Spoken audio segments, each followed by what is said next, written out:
저는 윤정희입니다. 올해 65살이죠. 제 이야기를 들려드리려고 합니다. 아마 여러분들 중에서도 비슷한 경험을 하신 분들이 계실 거라 생각해요. 저는 30살 무렵부터 대학에서 국문학을 가르쳤습니다. 35년 동안이나 말이죠. 그 세월 동안 정말 많은 학생들을 만났어요. 제 강의실은 늘 학생들로 가득했고 복도에서 만나면 깍듯하게 인사하는 제자들을 볼 때마다 뿌듯함을 느꼈습니다. 교수님, 오늘 강의 정말 감동적이었어요. 교수님 덕분에 고전문학의 아름다움을 알게 됐습니다. 이런 말들을 들을 때면 가슴이 벅차올랐어요. 아, 내가 제대로 된 일을 하고 있구나 싶었죠. 연구실 책상 위에는 제가 쓴 논문들과 저서들이 쌓여 있었고 학회에서 발표할 때면 동료 교수들도 제 의견에 귀 기울여 주었습니다. 하지만 집에 돌아오면 분위기가 완전히 달랐어요. 남편 영수는 제가 책상에 앉아 원고를 쓰고 있으면 이렇게 말하곤 했습니다. 여보, 또 그 일이야. 집에서까지 그래야 해? 처음에는 이해하려고 노력했어요. 남편도 직장에서 힘들 텐데 집에서까지 아내가 일에만 매달려 있으니 섭섭할 수도 있겠다 싶었거든요. 그래서 저는 가능한 한 집에서는 연구 일을 줄이려고 했습니다. 하지만 마음 한구석에는 늘 아쉬움이 남아 있었어요. 10년 전 남편이 당뇨병 합병증으로 세상을 떠났을 때 저는 정말 망연자실했습니다. 30년 넘게 함께 산 사람이 갑자기 없어진다는 게 이렇게 허무한 일인지 그때 처음 알았어요. 장례식장에서 조문객들이 저에게 위로의 말을 건넬 때마다 저는 고개를 끄덕이면서도 속으로는 이런 생각을 했습니다. 이제 정말 혼자구나. 다행히 아들 성민이 있었어요. 성민은 32살에 수진과 결혼했고 결혼 후 몇 년 동안은 저와 함께 살았습니다. 며느리 수진을 처음 만났을 때 저는 나름대로 좋은 인상을 받았어요. 키도 크고 예쁘장하게 생겼더라고요. 대학도 좋은 곳을 나왔고 말도 또박또박 잘했습니다. 어머니 잘 부탁드려요. 성민이 어머니 이야기를 정말 많이 들었어요. 유명한 교수님이시라면서요. 처음에는 이런 식으로 저를 대했어요. 하지만 시간이 지나면서 수진의 태도가 조금씩 변하기 시작했습니다. 제가 평소처럼 책을 읽고 있으면 이렇게 말하더라고요. 어머니는 정말 책만 보시네요. 요즘은 다 스마트폰으로 보는데 처음에는 그냥 농담인 줄 알았어요. 젊은 사람들이 기성세대를 대할 때 흔히 하는 말이라고 생각했죠. 하지만 이런 일들이 반복되면서 저는 점점 불편함을 느끼기 시작했습니다. 어느 날 저녁 식사 자리에서 제가 최근에 읽은 신간소설 이야기를 꺼냈을 때였어요. 요즘 젊은 작가들 글이 참 좋더라. 특히 이 작가의 문체는. 그런데 수진이 제 말을 중간에 끊더라고요. 어머니, 그런 옛날 이야기 말고 요즘 트렌드 좀 아세요. 지금은 다 웹툰이고 유튜브예요. 그 순간 저는 말문이 막혔습니다. 옛날 이야기라니요. 제가 평생을 바쳐 연구해온 문학이 그리고 제가 사랑하는 책들이 그녀에게는 그저 옛날 이야기일 뿐이었던 거죠. 아들 성민에게 속마음을 털어놨을 때도 마찬가지였어요. 성민아, 수진이가 요즘 나를 너무 구식 취급하는 것 같아서 속상하다. 그런데 성민의 대답은 예상과 달랐습니다.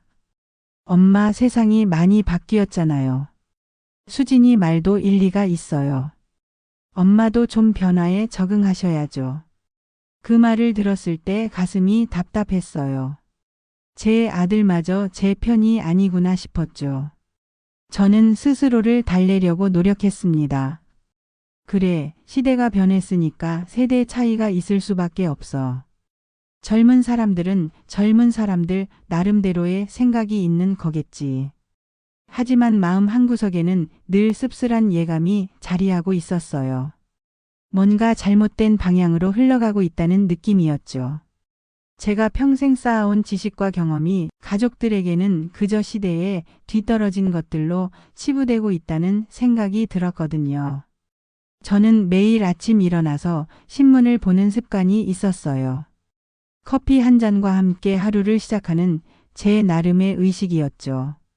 그런데 어느 날부터인가 수진이 이런 말을 하더라고요. 어머니, 신문은 왜 보세요? 다 옛날 뉴스인데. 실시간으로 나오는 뉴스가 얼마나 많은데요.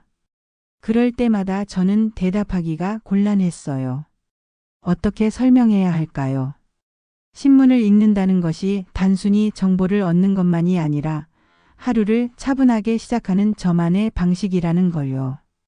종이를 넘기는 바스락거리는 소리, 활자를 하나하나 읽어가는 그 느낌들이 저에게는 소중한 시간이었거든요. 하지만 이런 제 마음을 설명하기가 어려웠어요. 말해봤자 또 구식이라는 소리를 들을 게 뻔했으니까요. 그래서 저는 점점 제 생각을 혼자만 간직하게 됐습니다. 정년퇴임을 한 후에는 더욱 그랬어요. 대학에서 존경받던 교수였던 시절은 이제 과거가 됐고 집에서는 그저 늙은 시어머니일 뿐이었죠. 가끔 옛 제자들이 안부 전화를 걸어올 때면 그때서야 제가 누구였는지를 다시 떠올리곤 했습니다. 교수님, 요즘 어떻게 지내세요? 교수님 강의가 그리워요. 이런 말을 들을 때면 가슴이 뭉클했어요. 아직도 저를 기억해주는 사람들이 있구나. 하지만 전화를 끊고 나면 다시 현실로 돌아와야 했죠. 여기서 저는 그저 며느리에게 구박받는 노인일 뿐이었으니까요. 손자 준호가 태어났을 때는 정말 기뻤어요. 이제 제게도 새로운 희망이 생겼다고 생각했거든요. 손자에게만큼은 할머니로서의 사랑을 듬뿍 줄 수 있을 거라고 믿었죠. 하지만 준호가 자라면서 이 아이마저도 저를 그냥 집에 있는 할머니 정도로만 여긴다는 걸 알게 됐어요. 저는 손자에게 책을 읽어주고 싶었어요. 제가 좋아하는 고전들을 쉽게 풀어서 들려주고 싶었죠. 하지만 준호는 관심이 없었습니다. 게임과 유튜브에만 매달려 있었어요. 준호야, 할머니가 재밌는 이야기 들려줄까? 싫어요. 할머니 이야기는 재미없어요. 이런 말을 들을 때면 가슴이 너무 아팠어요. 제 손자마저도 저를 이렇게 생각하는구나 싶어서요. 그렇게 저는 점점 고립되어 갔습니다. 가족들과 함께 살고 있지만 정작 제 마음을 나눌 수 있는 사람은 없었어요. 저는 혼자만의 시간을 더 많이 갖게 됐고 책을 읽거나 옛날 일기를 뒤적이며 시간을 보냈습니다. 밤이 되면 더욱 외로웠어요. 남편이 있을 때는 그래도 옆에서 코 고는 소리라도 들을 수 있었는데 이제는 정말 혼자였죠. 가끔 잠이 오지 않는 밤이면 저는 창가에 서서 밖을 내다보곤 했습니다. 다른 집들에도 불이 켜져 있는 걸 보면서 저 사람들은 다들 행복하게 살고 있을까 하는 생각을 했어요. 그런데 이상하게도 저는 제 상황을 남에게 털어놓고 싶지 않았어요. 평생 교수로 살아오면서 늘 품위를 지켜왔는데 이제 와서 가족들에게 구박받고 산다고 말하기가 창피했거든요. 그래서 옛 동료들이나 제자들과 만날 때도 저는 늘 괜찮은 척했습니다. 요즘 어떠세요, 교수님? 손자도 생기고 참 좋아요. 여유롭게 지내고 있어요. 거짓말이었죠. 하지만 진실을 말할 수는 없었어요. 제 자존심이 허락하지 않았거든요. 그렇게 저는 겉으로는 평온해 보이지만 속으로는 점점 깊어져가는 고독감과 싸우고 있었습니다. 지적 자부심이라는 마지막 보루마저 흔들리고 있었고 저는 제가 누구인지조차 헷갈리기 시작했어요. 한때 존경받던 교수였던 제가 이제는 가족들에게조차 인정받지 못하는 처지가 된 거죠. 하지만 그때는 몰랐어요. 이 모든 게 시작에 불과했다는 걸요. 할 때 받은 퇴직금이 꽤 됐어요. 35년 동안 성실하게 일한 보람이었죠. 그동안 모아둔 적금과 연금을 합치면 혼자 사는 데는 충분한 금액이었습니다. 저는 그 돈을 조용히 관리하며 언젠가 손자 준우에게 학비로 보태주려고 생각하고 있었어요. 은행 통장을 정리하면서 계산해 보니 생각보다 꽤 많은 돈이 모여 있더라고요. 매달 받는 연금으로도 생활비는 충분했고 퇴직금과 적금은 고스란히 남겨둘 수 있었습니다. 저는 마음이 든든했어요. 이 정도면 준호가 대학에 갈 때 등록금 걱정은 안 해도 되겠구나 싶었죠. 그런데 며느리 수진의 관심이 이상한 방향으로 향하고 있다는 걸 느끼기 시작했어요. 처음에는 자연스럽게 시작됐습니다. 어머니 은행에서 전화 왔는데 적금 만기됐다고 하네요. 아, 그래? 나중에 가서 연장해야겠구나. 어머니 요즘 은행 이자가 너무 낮은 거 아세요? 이런 식으로 돈을 묵혀두면 손해예요. 처음에는 며느리가 제 경제 상황을 걱정해 주는 줄 알았어요. 고마운 일이라고 생각했죠.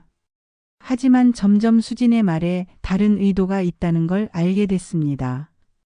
어머니, 저희 친구가 부동산에서 일하는데 요즘 좋은 투자 상품이 있다고 해요. 관심 있으시면 한번 보실래요? 아니야, 나는 안전한 게 좋아. 은행 적금이면 충분해. 어머니는 정말 보수적이시네요. 요즘 세상에 그런 식으로 돈 관리하면 인플레이션 때문에 오히려 손해라고요. 이런 대화들이 반복되면서 저는 점점 불편해졌어요. 제 돈을 제가 어떻게 관리하든 상관없을 텐데 왜 수진이 이렇게 관심을 보이는 걸까요? 결정적인 순간은 성민과 수진이 카페를 차리겠다고 했을 때였어요. 그때까지만 해도 저는 좋은 일이라고 생각했습니다. 젊은 부부가 자기 사업을 한다니 대견하기도 했고요. 성민아, 카페 사업 좋은 생각이다. 요즘 사람들이 커피를 많이 마시니까.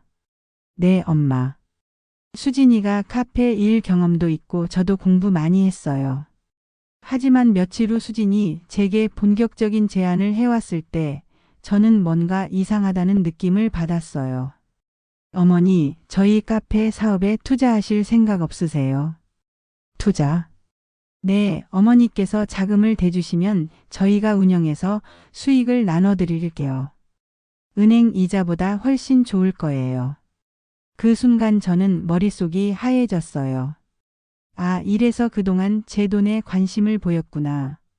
수진이 저를 투자자로 보고 있었던 거죠. 수진아, 그건 좀. 어머니, 그냥 묻혀두실 거예요. 저희가 성공하면 어머니도 돈을 많이 버실 수 있어요. 2배로 불려드릴게요. 수진의 말투에는 확신이 있었어요.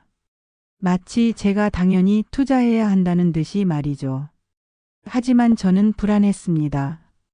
평생 모은 돈을 사업에 투자한다는 게 쉬운 일이 아니었거든요. 미안하지만 나는 안전한 게 좋겠어. 사업은 위험하잖아. 그때 수진의 표정이 확 변했어요. 실망한 기색이 역력했죠. 어머니는 정말 보수적이시네요. 저희를 믿지 못하시는 거예요.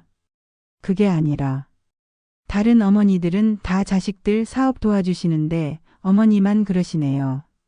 이런 식으로 몰아가니까 제가 마치 인색한 시어머니가 된 기분이었어요. 하지만 저는 단호했습니다. 평생 모은 돈을 함부로 쓸 수는 없었거든요. 며칠 후 아들 성민과 단둘이 이야기할 기회가 있었어요. 저는 성민이라도 제 마음을 이해해 줄 거라고 생각했죠. 성민아, 엄마가 너희 사업에 투자 안 한다고 해서 수진이가 서운해하네. 엄마, 저희도 이해해요. 하지만 생각해 보세요.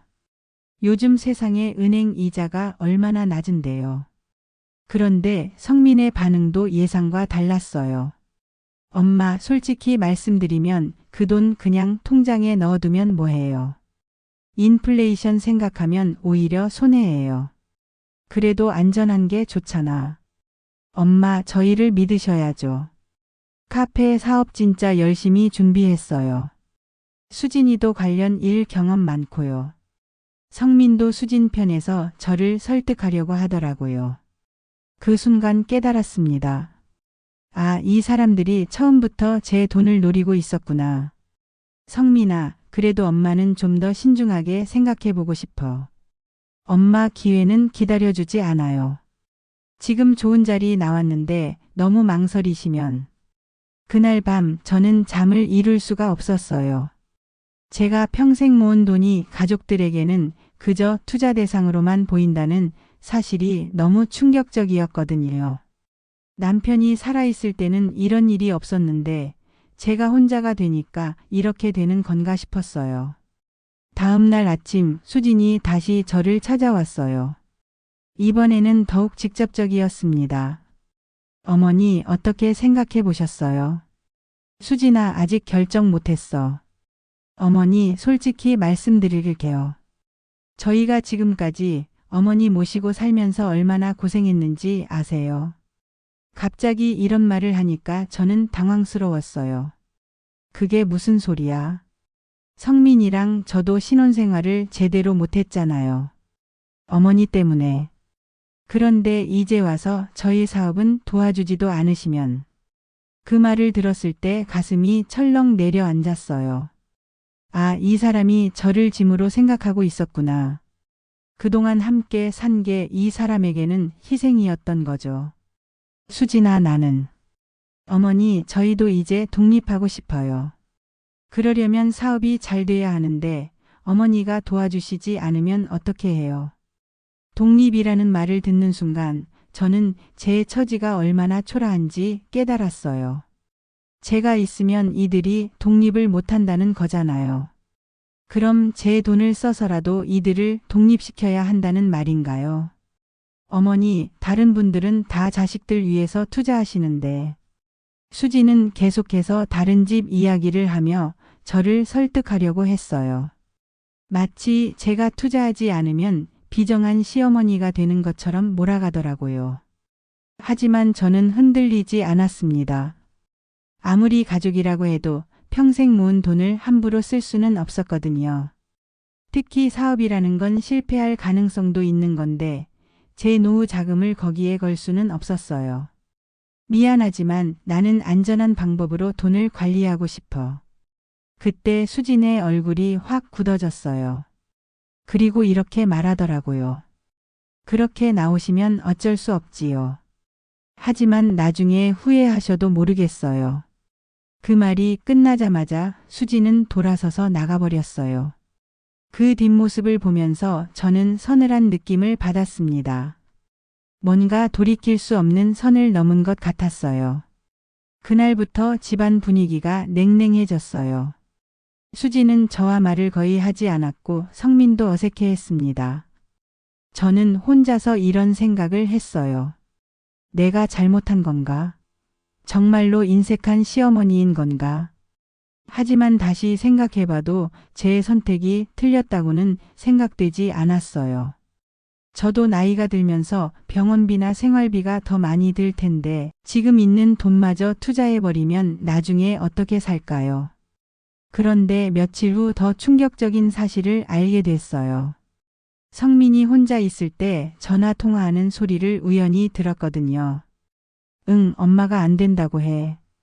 너무 보수적이야. 다른 방법을 생각해 봐야겠어. 아들이 저를 두고 누군가와 제 돈 이야기를 하고 있었던 거예요. 그 순간 깨달았습니다. 이들에게 저는 이미 돈줄로밖에 보이지 않는구나.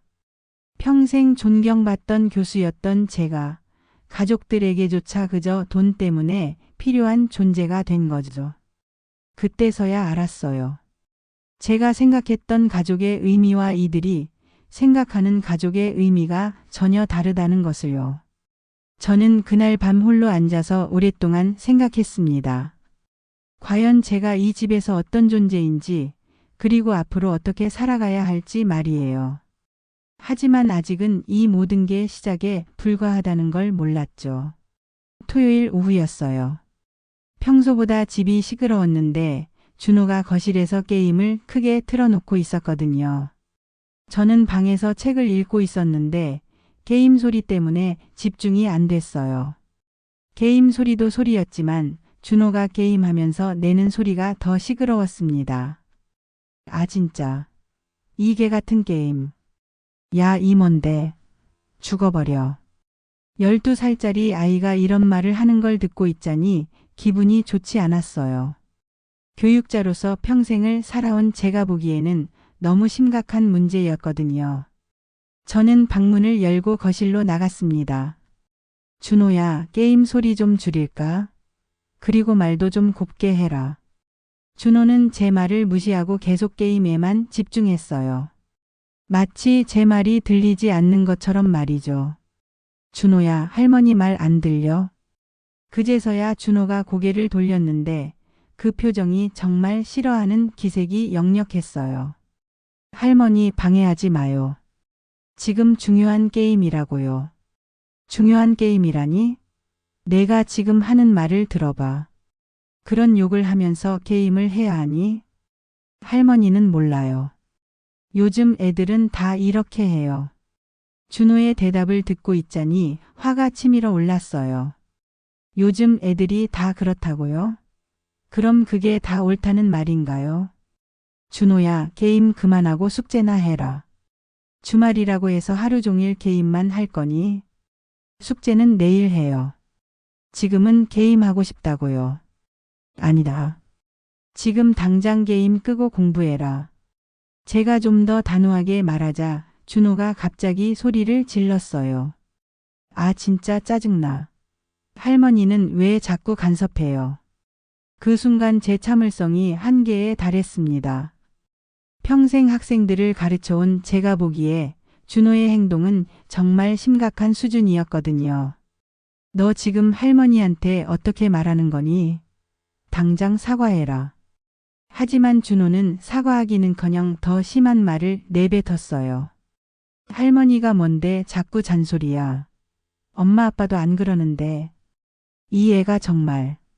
저는 화가 나서 준호에게 다가갔어요. 그런데 그 순간 상상도 못한 일이 벌어졌습니다. 준호가 갑자기 일어나더니 제 다리를 발로 차는 거예요. 할머니 저리 가요. 짜증나게 하지 마요. 발길질이 생각보다 강했어요. 저는 휘청거리며 벽에 기댔습니다. 믿을 수 없었어요. 제 손자가 제가 그렇게 사랑했던 준호가 저에게 발길질을 한 거예요. 너 할머니한테 어떻게 그럴 수 있어? 목소리가 떨렸어요. 분노보다는 충격이 더 컸거든요. 어떻게 12살짜리 아이가 할머니에게 이런 짓을 할 수 있을까요? 그런데 준호는 전혀 미안해하는 기색이 없었어요. 오히려 더 화를 내더라고요. 할머니가 자꾸 귀찮게 하니까 그런 거잖아요. 게임도 못하게 하고. 준호야, 너 지금 정신이 있니? 할머니한테 발길질을 해?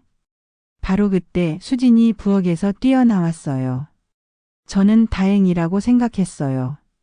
수진이라도 준호를 혼내줄 거라고 생각했거든요. 그런데 수진의 반응은 제 예상과 완전히 달랐습니다. 어머니, 왜 애한테 소리를 지르세요? 수진아, 지금 준호가 나한테 발길질을 했어. 그래도 어머니가 먼저 애를 혼냈잖아요. 준호야, 괜찮니? 수진은 저를 나무라면서 준호를 먼저 챙겼어요. 저는 정말 어이가 없었습니다. 수진아, 지금 뭐 하는 거야? 애가 할머니한테 발길질을 했는데 애를 감싸주면 어떻게 해? 어머니가 너무 심하게 혼냈으니까 애가 그런 거 아니에요. 준호는 아직 어린애라고요. 어린애라고 해서 할머니한테 발길질을 해도 된다는 거야. 저는 목소리를 높였어요. 도저히 이해할 수 없었거든요. 어떻게 며느리가 이런 상황에서 손자만 감싸고 저를 비난할 수 있을까요?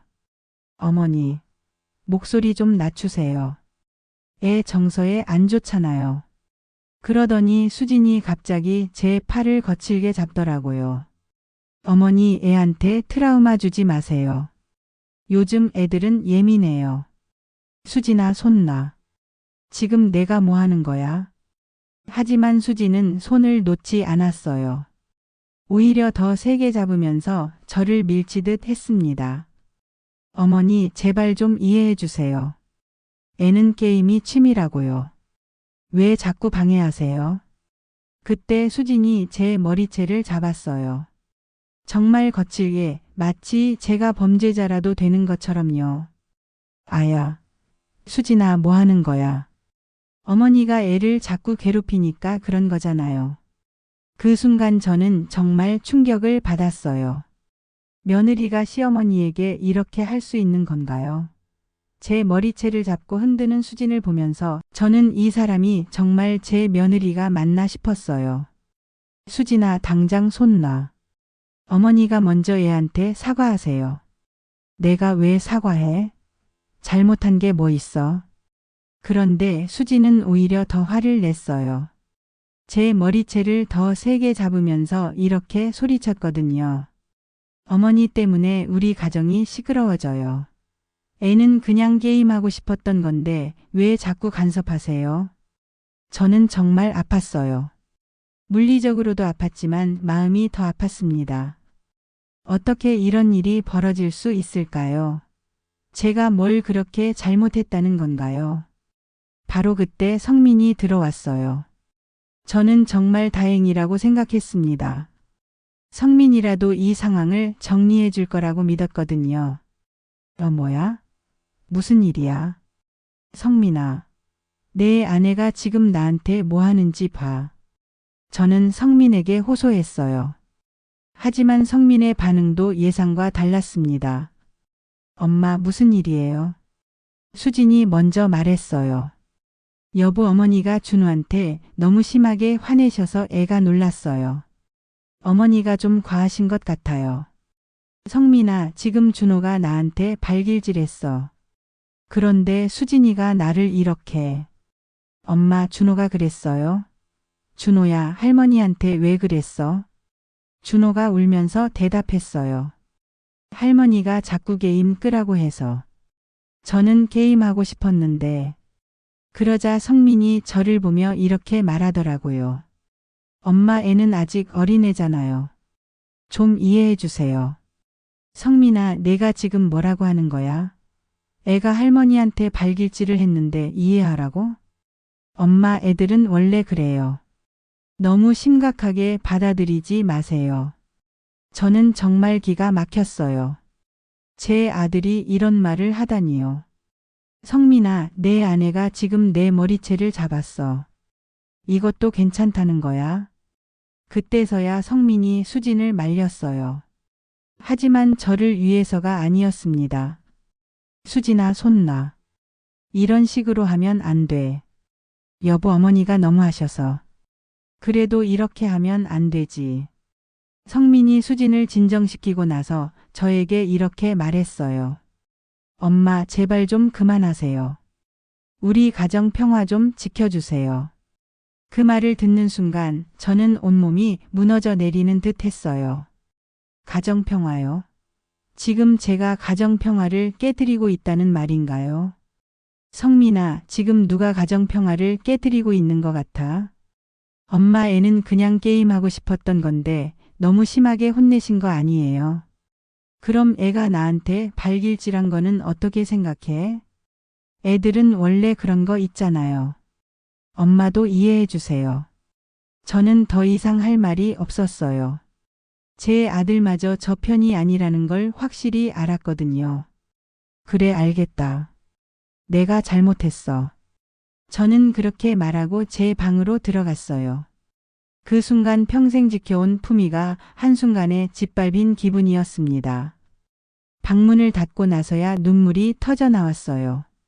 어떻게 이런 일이 생길 수 있을까요? 제 손자가 저에게 발길질을 하고 며느리가 제 머리채를 잡고 아들이 저를 비난하는 이 상황이 현실인가요? 저는 거울 앞에 서서 제 모습을 봤어요. 머리는 헝클어져 있었고 옷도 구겨져 있었습니다. 평생 단정하게 살아온 제가 이렇게 초라한 모습이 된 거예요. 그날 저녁 식사 때도 분위기는 싸늘했어요. 아무도 저와 눈을 마주치지 않았고 대화도 거의 없었습니다. 저는 밥을 먹는 둥 마는 둥 하다가 일찍 방으로 들어갔어요. 침대에 누워서 계속 생각했어요. 제가 정말 잘못한 걸까요? 손자가 욕을 하며 게임을 하는 걸 지적한 게 그렇게 나쁜 일인가요? 할머니로서 당연한 역할을 한 건데 왜 저만 나쁜 사람이 된 걸까요? 더 충격적인 건 가족들의 반응이었어요. 손자가 할머니에게 발길질을 했는데 그걸 당연하다는 듯이 넘어가는 며느리와 아들을 보면서 저는 정말 절망적이었습니다. 이 집에서 제 존재가 뭘까요?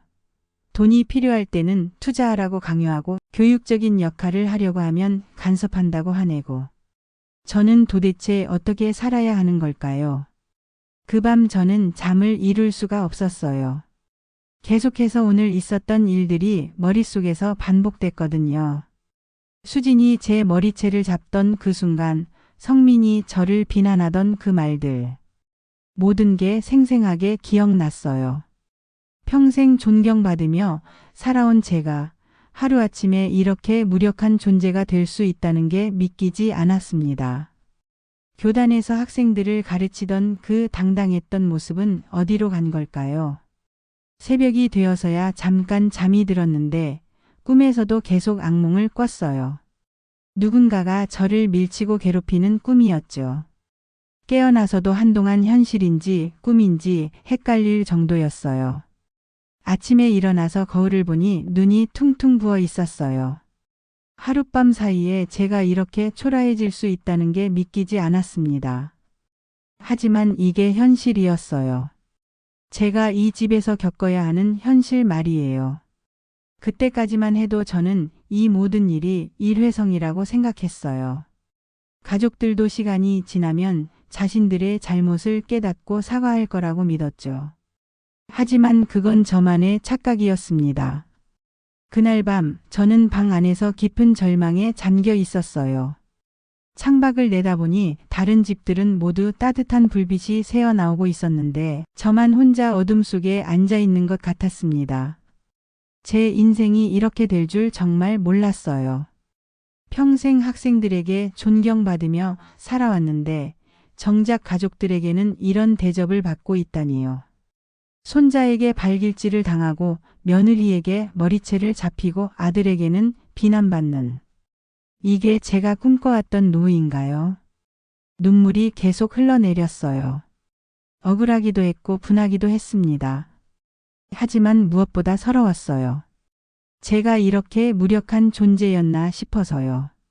그런데 그때 문득 오래된 기억이 떠올랐습니다. 정년 퇴임 직전에 있었던 일이었어요. 그때 몇몇 제자들이 저를 찾아왔었죠. 각자 다른 분야에서 성공한 제자들이었는데 모두 저에게 깊은 감사를 표했었어요. 교수님, 정말 오랫동안 수고 많으셨습니다. 그 중에서도 특히 기억에 남는 제자가 있었어요. 민지라는 아이였는데 학창시절에는 그렇게 눈에 띄지 않았던 학생이었거든요. 그런데 졸업 후에 법학전문대학원에 들어가서 판사가 됐다고 하더라고요. 교수님, 제가 지금 있는 자리까지 올 수 있었던 건 모두 교수님 덕분이에요. 교수님이 저에게 글쓰기를 가르쳐 주지 않으셨다면 논술 시험을 통과할 수 없었을 거예요. 그때 민지가 제게 명함을 주면서 이렇게 말했었어요. 교수님, 평생의 은혜를 꼭 갚고 싶습니다. 언제든 도움이 필요하시면 연락 주세요. 제가 할 수 있는 일이라면 뭐든지 도와드릴게요. 민지뿐만이 아니었어요. 그날 찾아온 제자들이 모두 비슷한 말을 했었거든요. 교수님, 언제든 연락하세요. 교수님 은혜는 평생 잊지 않을 거예요. 변호사가 된 준석이, 기자가 된 영희, 대기업에서 일하는 태훈이. 모두들 각자의 명함을 주면서 같은 말을 했었어요. 그때는 그냥 제자들의 인사치레 정도로 생각했어요. 정말 도움이 필요할 일이 생길 거라고는 상상도 못했거든요. 하지만 지금 생각해보니 그때 받았던 명함들이 새로운 의미로 다가왔어요. 저는 서둘러 서랍을 뒤지기 시작했어요. 분명히 그때 받은 명함들을 어디선가 잘 보관해뒀을 텐데. 한참을 찾은 끝에 서랍 맨 깊숙한 곳에서 명함 다발을 찾을 수 있었어요. 고무줄로 묶어놨던 그 명함들을 하나하나 들여다보니 그때의 기억이 생생하게 떠올랐습니다. 판사 윤민지, 변호사 김준석, 기자 이영애, 대기업 부장 박태훈. 각계각층에서 자리 잡은 제 제자들의 명함이었어요. 그 순간 제 마음속에서 뭔가가 꿈틀거리기 시작했어요. 아, 내가 완전히 혼자가 아니구나. 나에게도 아직 편이 되어줄 사람들이 있구나. 평생 교육자로 살아오면서 제가 심어놓은 인연들이 이제야 빛을 발할 때가 온 거였어요. 그동안 저는 이런 인맥을 활용한다는 생각을 해본 적이 없었거든요. 교수로서의 품위를 지켜야 한다고 생각했고 제자들에게 폐를 끼치고 싶지 않았어요. 하지만 이제는 달랐어요. 제가 당한 모욕을 그냥 넘어갈 수는 없었거든요. 그때 또 다른 기억이 떠올랐어요. 몇 년 전에 은행에서 비밀 계좌를 하나 만들었던 일이었죠. 그때는 단순한 마음이었어요. 혹시 모를 상황에 대비해서 아무도 모르는 비상자금을 마련해 두자는 생각이었거든요. 매달 연금에서 조금씩 떼어내서 따로 모아뒀던 돈이었어요. 수진이가 제 돈에 관심을 보일 때도 저는 이 계좌에 대해서는 한마디도 하지 않았어요. 왠지 모르게 숨겨두고 싶었거든요. 지금 생각해보니 그때의 직감이 옳았던 것 같아요. 정말로 이런 상황이 올 줄이야. 저는 그 통장을 꺼내서 잔액을 확인해 봤어요. 생각보다 꽤 많은 돈이 모여 있었어요. 이 정도면 제가 앞으로 무엇을 하든 충분한 자금이 될 것 같았습니다. 명함들과 비밀 통장을 앞에 놓고 보니 갑자기 마음이 차분해졌어요. 아, 이 모든 게 오늘을 위해 준비된 것이었구나. 제자들의 명함도 비밀 자금도 모두 지금 이 순간을 위해 존재했던 거예요. 그동안 저는 너무 순진했어요. 가족이라는 이름만 믿고 무작정 참고 견뎠던 거죠. 하지만 이제는 다릅니다. 더 이상 무력하게 당하고만 있지 않을 거예요. 저는 조용히 웃음을 지었어요. 처음으로 마음속에서 희망이 솟아나는 느낌이었어요. 그래, 이대로 끝나지 않을 거야. 내가 누구인지 보여줄 시간이 왔어. 평생 쌓아온 인맥과 숨겨놓은 자금. 이 두 가지만 있으면 제가 할 수 있는 일이 많았어요. 물론 아직 구체적인 계획은 없었지만 방법은 얼마든지 있을 거였죠. 그 순간 깨달았어요. 그동안 제가 겪었던 모든 굴욕들이 바로 이 순간을 위한 복선이었다는 걸요. 수진이의 돈 요구부터 시작해서 오늘의 폭행까지 모든 게 제가 반격할 명분을 만들어준 거였어요. 저는 명함들을 하나하나 다시 들여다봤어요. 각각의 제자들 얼굴이 떠올랐어요. 그들이 학생이었을 때의 모습, 그리고 졸업할 때의 감사 인사. 모든 게 생생했어요. 특히 민지의 명함을 오래 들여다봤어요. 판사라는 직책이 지금 상황에서는 가장 유용할 것 같았거든요. 법적인 문제들을 상담받을 수도 있을 테고 필요하다면 다른 도움도 받을 수 있을 거예요. 준석의 변호사 명함도 마찬가지였어요. 만약 법적 분쟁이 생긴다면 든든한 편이 되어줄 거였죠. 영희의 기자 명함을 볼 때는 다른 생각이 들었어요. 언론의 힘이라는 게 얼마나 무서운지 저도 알고 있었거든요. 필요하다면 이런 방법도 있다는 걸 염두에 뒀어요. 태훈의 대기업 부장 명함을 보면서는 경제적 영향력에 대해 생각해 봤어요. 성민이와 수진이가 그렇게 원하던 사업 자금, 그런 것들을 다른 방식으로 해결할 수도 있겠다는 생각이 들었어요. 하나하나 살펴보니 제가 생각했던 것보다 훨씬 많은 가능성들이 보였어요.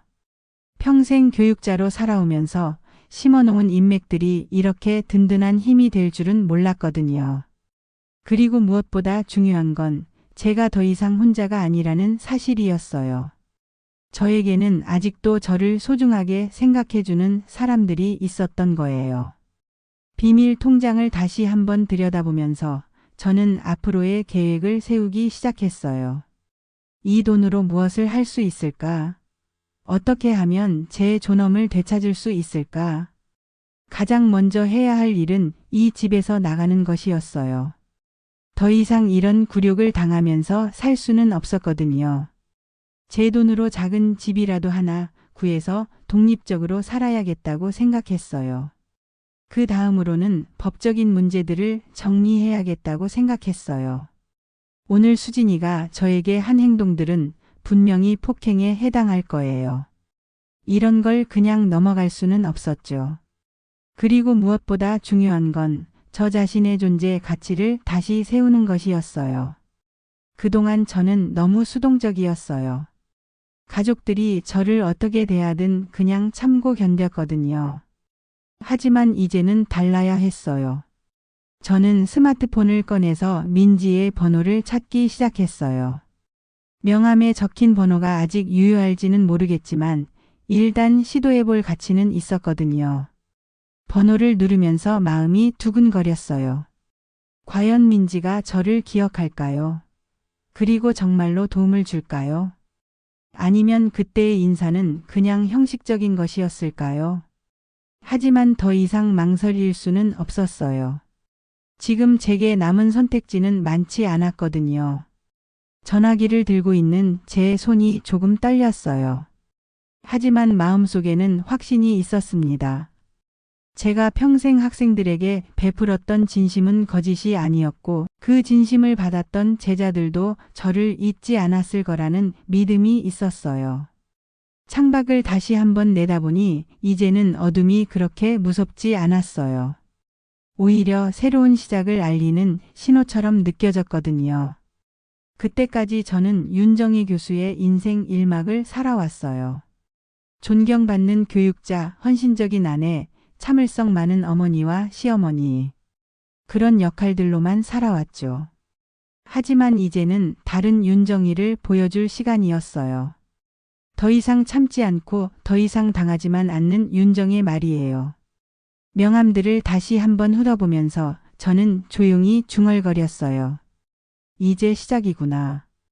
제 목소리는 담담했지만 마음속에서는 뭔가가 뜨겁게 타오르고 있었어요. 분노도 있었지만 그보다는 희망이 더 컸습니다. 평생 품위와 인내로 버텨왔지만 이제는 새로운 방식으로 살아갈 때였어요. 제 존엄을 지키기 위해서 그리고 저를 무시한 이들에게 교훈을 주기 위해서 말이에요. 저는 명함들을 가지런히 정리해서 테이블 위에 놓았어요. 그리고 비밀 통장도 그 옆에 두었죠. 이 모든 것들이 제 새로운 출발점이 될 거였어요. 그 순간 깨달았어요. 제 인생의 제1막은 이미 끝났다는 걸요. 그동안 겪었던 모든 일들, 존경받던 시절부터 굴욕당한 오늘까지 모든 게 1막이었던 거예요. 이제부터는 제2막이 시작되는 거였죠. 제 존엄을 되찾는, 그리고 저를 함부로 대한 이들에게 제대로 된 교육을 시켜주는 그런 이야기 말이에요. 저는 깊게 숨을 들이마셨어요. 새로운 시작을 위한 준비였죠. 더 이상 과거의 윤정희가 아닌 당당하고 강인한 윤정희로 살아갈 준비 말이에요. 밤은 깊어가고 있었지만 저에게는 새로운 아침이 밝아오고 있었어요. 다음 날 아침 저는 평소보다 일찍 일어났어요. 밤새 생각을 정리했더니 마음이 한결 차분해졌거든요. 거울을 보니 어제의 초라한 모습은 없었어요. 오히려 뭔가 결연한 표정이 보였죠. 아침 식사 시간에 가족들과 마주쳤을 때 분위기는 여전히 어색했어요. 수지는 저와 눈을 마주치지 않았고 성민도 어색해했습니다. 준호는 그냥 핸드폰만 보고 있었고요. 하지만 저는 평상시와 다르지 않게 행동했어요. 오히려 더 침착했죠. 성민아, 오늘 회사 가니? 네, 엄마. 준호도 학교 가고? 네, 할머니. 짧은 대화였지만 제 목소리에는 어제와 다른 무언가가 있었어요. 가족들도 그걸 느꼈는지 조금 의아한 표정을 지었죠. 아침 식사를 마치고 모두가 나간 후 저는 본격적으로 행동에 나섰어요. 가장 먼저 할 일은 민지에게 연락하는 것이었죠. 휴대폰을 들고 민지의 번호를 눌렀어요. 신호가 가더니 곧 익숙한 목소리가 들렸습니다. 여보세요? 민진이? 나 정혜 교수야. 잠깐의 침묵 후 민지의 목소리가 밝아졌어요. 교수님. 정말 오랜만이에요. 어떻게 지내세요? 응, 잘 지내고 있어. 민지야, 시간 괜찮으면 만날 수 있을까? 내 도움이 좀 필요하겠구나. 물론이죠, 교수님. 언제든지요. 어떤 도움이 필요하시는지. 민지의 대답은 주저함이 없었어요. 정말 진심으로 도움을 주고 싶어 하는 게 느껴졌죠. 전화로는 좀 그렇고 직접 만나서 이야기하면 어떨까? 네, 좋아요.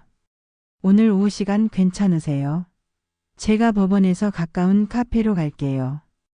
약속을 잡고 나니 마음이 한결 가벼워졌어요. 역시 제 선택이 틀리지 않았다는 확신이 들었거든요. 오후에 민지를 만나러 나가기 전 저는 옷차림을 신경 써서 입었어요. 평소보다 더 단정하게 그리고 교수다웠게 말이죠. 거울을 보니 옛날에 당당했던 제 모습이 되돌아온 것 같았어요. 카페에서 민지를 만났을 때 그 아이는 정말 반가워했어요. 학창시절보다 훨씬 성숙해진 모습이었지만 저를 바라보는 눈빛은 예전 그대로였어요. 교수님, 정말 오랜만이에요.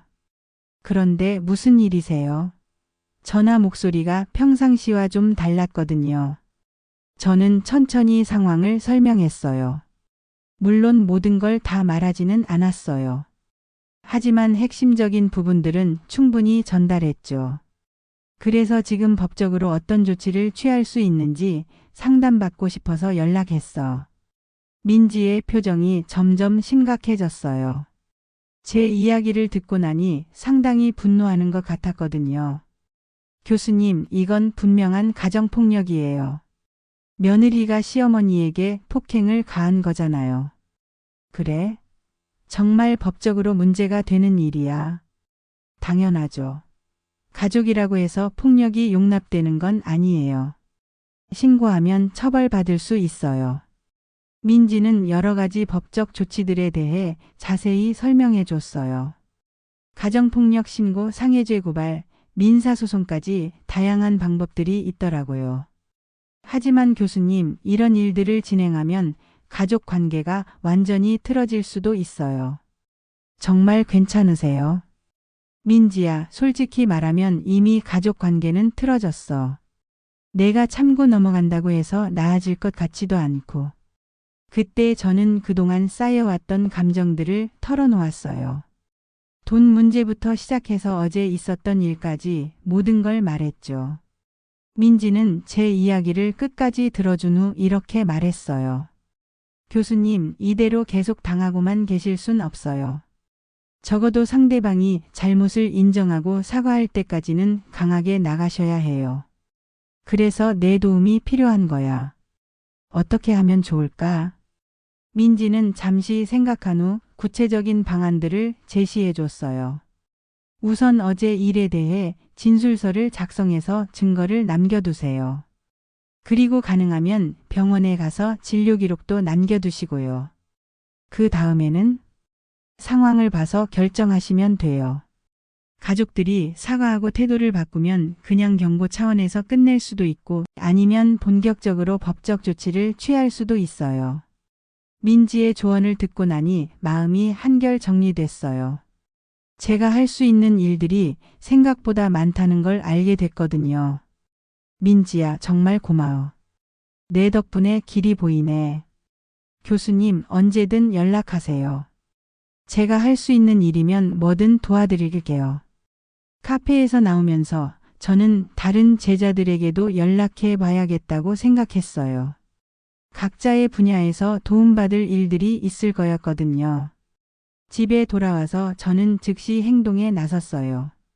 우선 어제 있었던 일에 대한 진술서를 자세히 작성했어요. 시간 순서대로 누가 뭐라고 했는지, 어떤 행동을 했는지 모든 걸 기록했죠. 그 다음에는 병원에 가서 진료를 받았어요. 수진이 제 머리채를 잡고 흔들 때 목과 어깨에 무리가 갔거든요. 의사 선생님이 진료 기록서를 작성해 줬고 이것도 중요한 증거가 될 거였어요. 하루 종일 밖에서 볼일을 보고 집에 돌아오니 가족들은 이미 저녁 식사를 하고 있었어요. 어머니 어디 갔다 오세요? 수진이 물어봤는데 목소리에는 약간의 경계심이 느껴졌어요. 응, 좀 볼 일이 있어서. 저는 간단히 대답하고 제 방으로 들어갔어요. 더 이상 자세한 설명을 해줄 필요는 없었거든요. 방에 들어가서 오늘 정리한 자료들을 다시 한번 점검했어요. 진술서, 진료기록서, 민지가 알려준 법적 절차들. 모든 게 준비됐어요. 그리고 다른 제자들의 명함도 다시 한번 살펴봤어요. 변호사 준석에게도 연락해서 법률 상담을 받아야겠고 기자 영희에게는 혹시 모를 상황에 대비해서 연락해둬야겠다고 생각했어요. 밤이 되자 성민이 제 방에 들어왔어요. 엄마 오늘 어디 다녀오신 거예요? 왜? 궁금해? 그냥. 요즘 엄마가 좀 다른 것 같아서요. 다르다고? 뭐가? 성민은 잠시 망설이다가 이렇게 말했어요. 엄마 어제 일은 미안해요. 너무 과했던 것 같아요. 드디어 사과하는군요. 하지만 너무 늦었어요. 성민아, 내가 미안하다고 해서 모든 게 해결되는 건 아니야. 엄마, 그럼 어떻게 하면 돼요? 글쎄, 나도 잘 모르겠어. 일단 생각해 볼게. 성민은 더 말하고 싶어 하는 것 같았지만 저는 대화를 거기서 끝냈어요. 지금은 그들의 사과를 받을 때가 아니었거든요. 성민이 나간 후 저는 혼자 중얼거렸어요. 이제 시작이구나. 제 목소리는 여전히 담담했지만 내면에서는 무언가가 활활 타오르고 있었어요. 더 이상 무력한 피해자가 아닌 능동적으로 상황을 이끌어가는 윤정희가 될 거였어요. 평생 품위와 인내로만 살아왔지만 이제는 새로운 방식이 필요했어요. 제 존엄을 지키기 위해서 그리고 저를 함부로 대한 이들에게 제대로 된 교육을 해주기 위해서 말이에요. 제 인생의 제1막은 완전히 끝났어요. 이제부터는 제2막, 제 존엄을 되찾는 새로운 이야기가 시작되는 순간이었습니다. 끝까지 시청해 주셔서 고맙습니다. 이 이야기가 마음에 남으셨다면 구독과 알림 설정 꼭 부탁드려요. 다음 편에서 뵙겠습니다.